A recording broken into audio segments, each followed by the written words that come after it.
here, and we set something up here, and then we can go they're the same, or they're different. So when there are two things, we do that a lot. You know that way to compare and contrast. But there's another level of compare and contrast, which is part of ASL, and it's basically stating the opposite to emphasize the first one. For example, if I was to say here, let's start with ASL. Here's the example.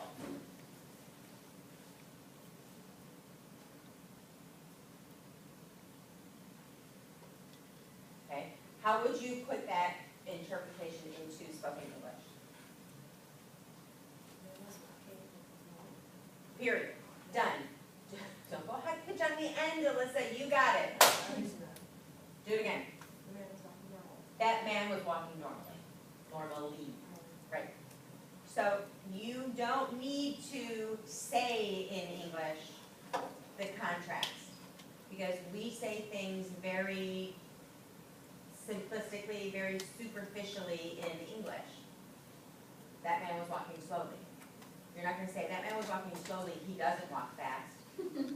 Doesn't that sound funny? Sounds funny in English, but if you see it produced, chances are you're going to want to voice it into spoken English, and then it doesn't make sense, because it's a feature of ASL. We're only using it for comparison to ensure that the first part of it, the emphatic part of it, is clearly understood. So when we see the structure in ASL, we need to compress some of that information into spoken English. Compress it, shrink it, get rid of some of the superficial stuff. So we call it compression. Put it out into a nice sentence in ASL. If in spoken English I said, that's too easy. Wait, can I ask a question? Absolutely. So, can you show me how you would sign, like, that when the guy walks normally, it's not fast? Because when you signed it, like, I right away was thinking, like, his normal pace isn't really fast. You know what I'm saying? Hold on, let me do the opposite, because it might clear it up for you.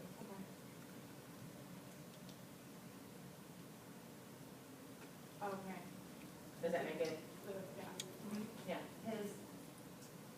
He walks Not fast, yeah. either way, Okay. so you can clearly see the difference. I'm just emphasizing the first part of it. Make sense? Okay.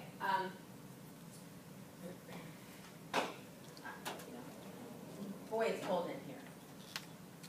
In ASL.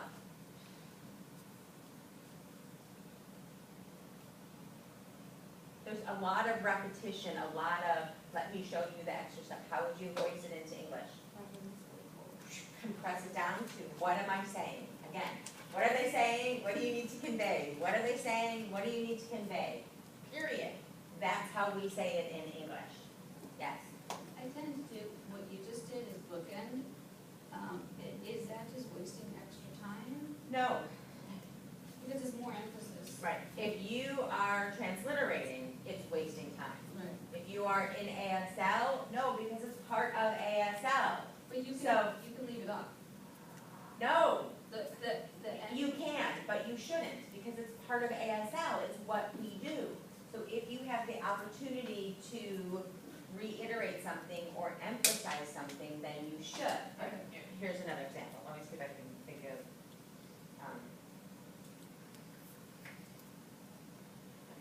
Well, just because of the way that is on there, it doesn't have the cold again.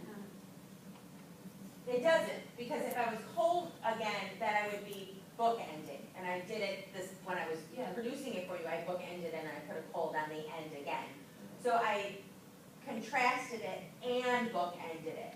I just added another feature in there. I remember back to the first video we did at the basic level, the big grandma story, Uh-huh. and it said that there was a skunk under the house, but grandma wasn't worried or she wasn't concerned.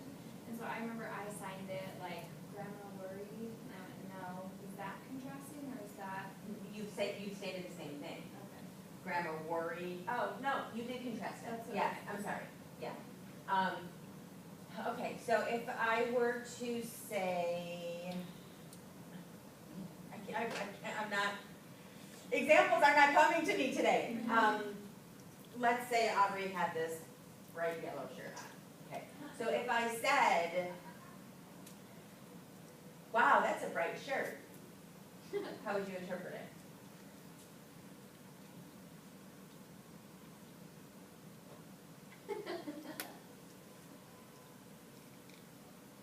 Okay, stand up and show me again. Okay, stand up. I'll be Come on, it's okay, come on. Oh, Go, go, go.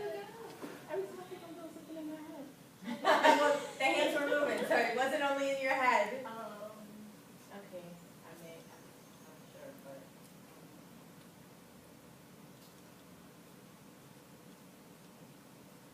Okay, start with the positive. Man, that's a bright shirt. Gee, that's what I was remembering. You did.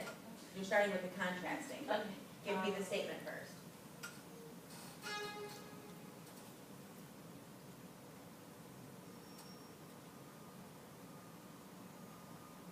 That's good enough. Okay. Now give me the opposite, the contrast. Right. You can add this on the end or you can go Or, and negate the dark, okay. light. Oh. So, I was like, what's up? see how I contrasted it? So if you're interpreting into ASL and you sign, okay, but it doesn't, it's not really ASL because it's not adding any of those ASL features. You can contrast it to emphasize it, because I didn't just say her shirt's bright, I was like, wow, her shirt is bright.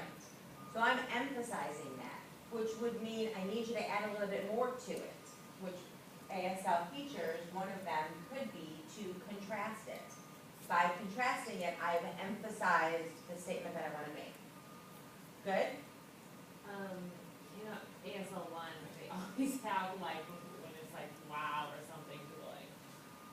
Did you use that in the sentence at all? Sure, about her shirt. Yeah.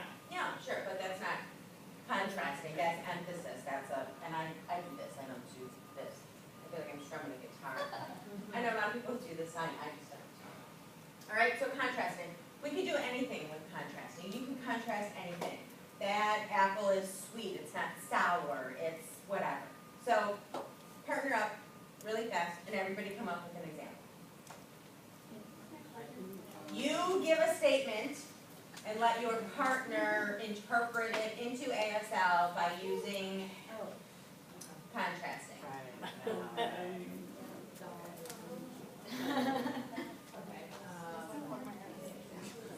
Because I